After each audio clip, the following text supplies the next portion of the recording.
Bonjour, pour cette semaine je vous présente une notion très importante en statistique qui est la médiane.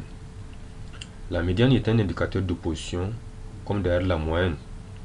Ils sont appelés les indicateurs de position parce qu'ils positionnent une série ou bien parce qu'ils donnent une idée sur l'état général d'une série.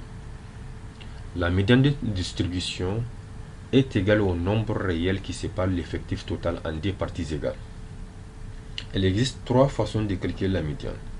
Je développe dans ce tuto les deux premières méthodes comme elles sont relativement moins difficiles et nous consacrerons un tutoriel spécialement pour la troisième méthode.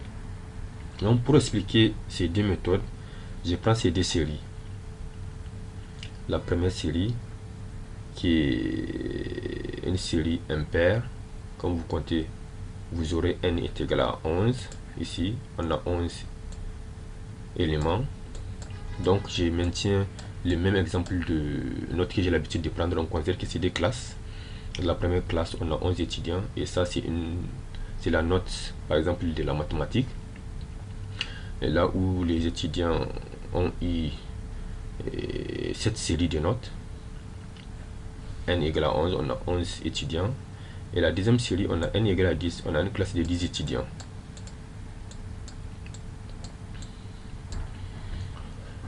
Donc pour calculer la médiane, la première des choses à faire toujours, c'est de commencer à trier les valeurs de la plus petite à la plus grande.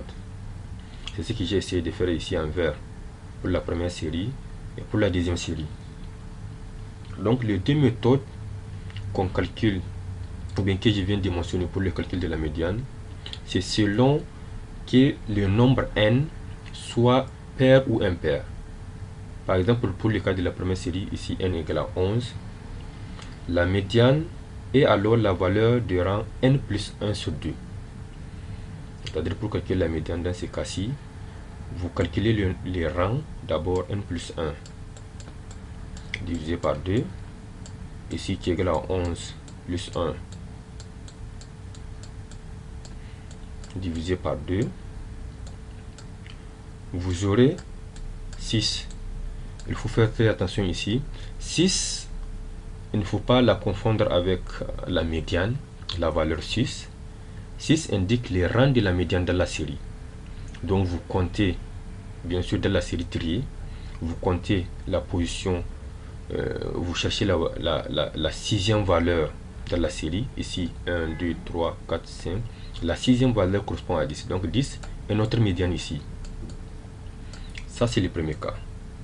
Le deuxième cas, si n est pair, c'est le cas de la deuxième série, la médiane équivaut alors à la moyenne des deux valeurs qui se trouvent au milieu de la série. Puis dans ce cas, si vous calculez les rangs de la médiane, n plus 1 sur 2, vous aurez un truc de 10 plus 1 sur 2. Qui va nous donner combien? 5,5. Un nombre décimal. Ce qui cause un petit souci. Puisqu'ici, 5,5e valeur de la série, si on essaie de la chercher, 1, 2, 3, 4, 5. Donc 5,5e, c'est entre la 5e et la 6e valeur. Donc on ne sait pas quoi choisir ici, c'est entre les deux. Donc pour calculer la médiane, ici, la médiane correspond à quoi? À la moyenne arithmétique de deux valeurs, c'est-à-dire 9, la 5e valeur, plus la 6e valeur, vous divisez par 2. Ça c'est 19 divisé par 2 qui va vous donner 9,5. Donc ça ici c'est les deux cas pour calculer la médiane selon que la série soit paire ou impaire. Et pour l'interprétation, vous avez deux choix selon que vous prenez comme référence la série inférieure à la médiane ou supérieure. Donc pour la première série, je prends l'exemple de la première série, on conclut qu'au moins 50% des étudiants ont une moyenne inférieure ou égale à 10.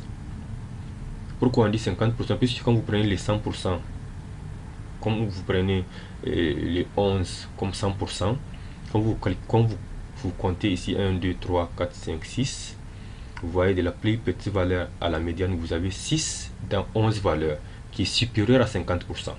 Donc c'est pour cela on conclut qu'au moins 50% des étudiants ont une note inférieure à la médiane, ou bien vous pouvez dire au moins aussi 50% ont une note supérieure à la médiane, comme il sépare la série en deux parties égales, inférieure et supérieure. Donc au moins, vous pouvez dire au moins 50% des étudiants ont une note inférieure ou égale à la médiane, qui est égale à 10, ou bien au moins 50% des étudiants ont une note supérieure ou égale à 10.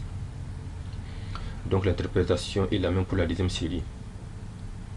La médiane a pour avantage d'être plus robuste et fiable que la moyenne, puisqu'avec la médiane, vous êtes sûr de votre interprétation.